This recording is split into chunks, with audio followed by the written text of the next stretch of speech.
අන්‍යවහසයෝ මේ වීඩියෝ එකෙන් කොරියානු භාෂා ප්‍රවීණතා විභාගයට මුහුණ දෙන්න ඉන්න ඔයාලට වචන කිහිපයක් ඉගෙන ගන්න පුළුවන්.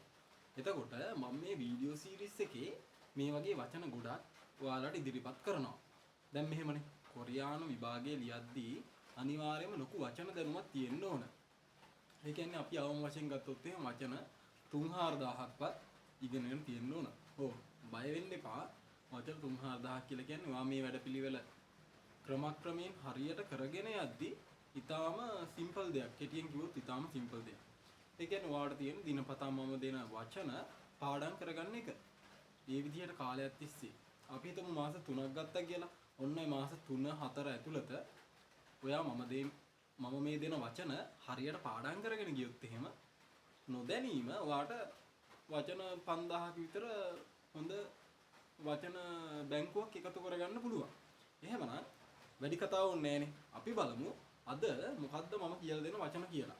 අද වචන කීපයක් මම ඔයාලට කියලා දෙනවා. අපි බලමු පළවෙනි වචනේ මොකද්ද කියලා. දැන් මෙහෙමනේ. අපි දැන් ඉගෙන ගන්න කාගෙන්ද? අපි ළමෙක් විදියට කියලා ඉගෙන ගන්න ගුරුවරයාගෙන්. එහෙමනම් අපි මුලින්ම දැනගමු ගුරුවරයාට කොරියන් භාෂාවෙන් මොකද්ද කියන්නේ කියලා. ගුරුවරයාට කොරියන් භාෂාවෙන් අපි කියනවා සොන් සෙන් නිම්. සොන් සෙන් නිම්. ඒක ලියන්නේ මෙහෙමයි.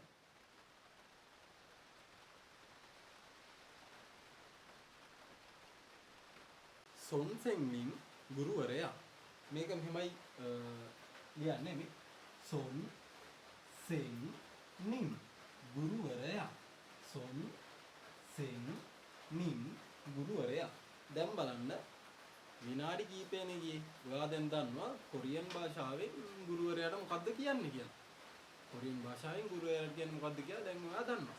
අපි දැන් බලමු ගුරුවරයාට කියන්නේ සොන් සෙන් නිම් නම් ශිෂ්‍යයාට මොකක් කියලාද කියන්නේ? ශිෂ්‍යයාට කියන්නේ හක්සෙන්.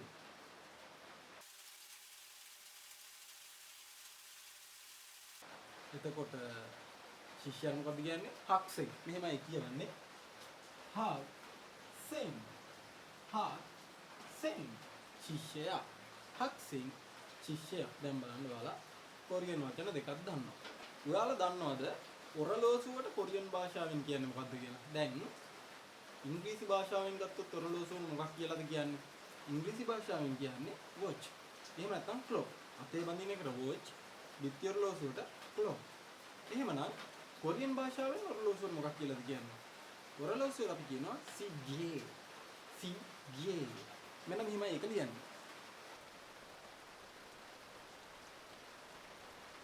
එතකොට ඔරලෝසුව මොකක් කියලාද කියන්නේ? සිගේ. මෙහෙමයි කියවන්නේ සිගේ. සිගේ. ඔරලෝසුව. සිගේ ඔරලෝසුව. ඊළඟට අපි දිනේ බලාගන්නේ මොකෙන්ද? දිනේ ඒ කියන්නේ අද දවස කවද්ද කියලා අපි බලාගන්නේ මොකෙන්ද? අපි ඕකට පාවිච්චි කරනවා කැලෙන්ඩර් එක. දැන් නෑ ඉතින් මෙහෙමයි ෆෝන් එකෙන් තොගුන්න හැබැයි ෆෝන් එකේ තියෙන කැලෙන්ඩර් එකක් නේ. එහෙමනම් කැලෙන්ඩරේට මොකක් කියලාද කොරියන් භාෂාවෙන් කියන්නේ? කැලෙන්ඩරේට පුතා අපිට කියන්න පුළුවන් තාල්යොක්. තාල්යොක්. එතකොට කැලෙන්ඩරේට මොකක් කියලාද කියන්නේ? තාල්යොක්. මෙහෙමයි කියවන්නේ තාල්යොක්. තාල්යොක්. දින දර්ශනය. තාල්යොක්. දින දර්ශන. ඊට පස්සේ අපි බලමු පැන්සල. අපි මේ පොඩි වචන ඉගෙනගෙන යන්නේ ඊට පස්සේ ලොකු වචන වලට යනවා. පැන්සලට මොකක් කියලාද කොරියන් භාෂාවෙන් කියන්නේ? පැන්සලට අපිට කියන්න පුළුවන් යොන් පිල් කියලා. යොන් පිල්. මෙහෙමයි එක ලියන්නේ. එතකොට පැන්සල මොකද්ද? යොන් පිල්. යොන් පිල්. යොන් පිල්. පැන්සල. යොන් පිල්. පැන්සල. එතකොට දොර. දොරට ඉංග්‍රීසි භාෂාවෙන් කියන්නේ ඩෝ කියලානේ. මොකද කියන්නේ ඩෝ කියලා. දොරට ඉංග්‍රීසි භාෂාවෙන් ඩෝ කියලා කියන්නේ. එතකොට කොරියන් භාෂාවෙන් දොරට මොකද්ද කියන්නේ? දොරට අපිට කියන්න පුළුවන් කොරියන් භාෂාවෙන් මුන් කියලා. මුන්. මුන් නෙවෙයි. මුන්. ඒ වචනේ මුන්. මුන්. මුන්. මෙහෙමයි ඒක ලියන්නේ. මුන් දොර. මුන් දොර. ඊට පස්සේ පොත් මේසේ ගමුකෝ. පොත් මේසේ.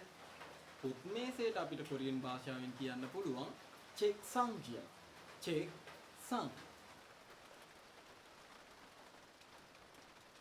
චෙක් සං පොත් මේසය. චෙක් සං පොත් මේස. දැන් පොත් මේසයට චෙක් සං කියලා කිව්වනම් පොත්වලට කොහොමද කියන්නේ? පොත් මේසේ චෙක් සං නම් පොත්වලට අපිට කියන්න පුළුවන් චෙක් කියලා. චෙක්. ඒක ලියන්නේ මෙහෙමයි. චෙක් පොත. චෙක් පොත. එතකොට දැන් ඔයාලා කොරියානු වචන 8ක් දන්නවා. ඊටාම සරල කොරියානු වචන 8ක් තමයි දැන් ඔයාලා දන්නේ. දැන් හිතන්න පොතක් දිග අරගෙන තනියම මේක පස්සේ කාලෙක එහෙම කරන්න. හැබැයි ඔයාලා මේක ඉගෙන ගද්දි පොතක් අරගෙන තනියම ඒ වචන පාඩම් කරනවට වඩා මේ වගේ වීඩියෝ එකක් බලමින් පාඩම් කරද්දි මතක හිතෙනවා කියලා මතක හොඳට මතක ඉන්නවා කියලා තමයි මට නම් තේරෙන්නේ. දැන් බලන්න. දැන් මේ වීඩියෝ එක ඉවර වෙද්දී ඔයා මේ වචන 8 දන්නවා. එතකොට මේ වචන 8 කොහේදි දැක්කත් ඔයාලා දන්නවා හරි. චෙක් කියන්නේ පොත. චෙක් සං කියන්නේ පොත් මේසේ. මුන් කියන්නේ දොර. ගුරුවරයාට මොකද කොරියන් භාෂාවෙන් කියන්නේ? සොන් සිංගි. එතකොට ශිෂ්‍යයාට හක් සිං. උන්න ඔය වගේ ඔයාලට මතක හිටිනවා මේ වගේ වීඩියෝ එකක් බලමින් ඉගෙන ගත්තාම. එහෙමනම් අපි ඊළඟ වීඩියෝ එකෙන් තවත් වචන කීපයක් ඉගෙන ගමු. එහෙමනම් මගේ වීඩියෝ එක හොඳයි නම් පල්ලෙහෙන් කමෙන්ට් එකක් දාන්නත් අමතක කරන්න එපා. එහෙනම් අදට පාඩම ඉවරයි. ආයිබෝ.